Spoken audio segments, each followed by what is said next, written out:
তো বন্ধুরা সবাই কেমন আছো? দেখো আজকে একটা জায়গায় চলে এসেছি। এই জায়গাটা হলো টি হাউস। তা আমি যে জায়গাটা বসে আছি একদম গঙ্গার ধারে, প্রচণ্ড হাওয়া চলছে।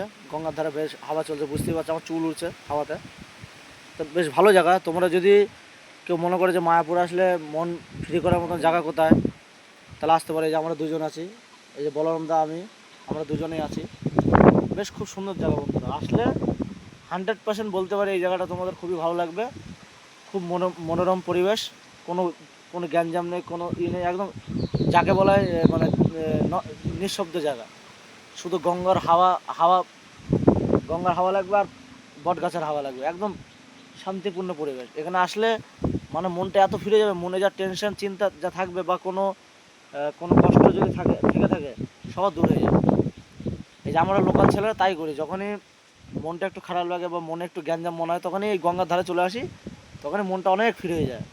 তা তোমরা মায়াপুর ধামে আসলে অবশ্যই এই টি হাউস জায়গা, এই জায়গাটার নাম হচ্ছে টি হাউস। যে কাউকে তোমরা বলবা, তোমাদের অবশ্যই দেখিয়ে দেবে সে, ঠিক আছে? আর গঙ্গাটা তোমাদের আমি দাঁড়াও দেখিয়ে দিচ্ছি।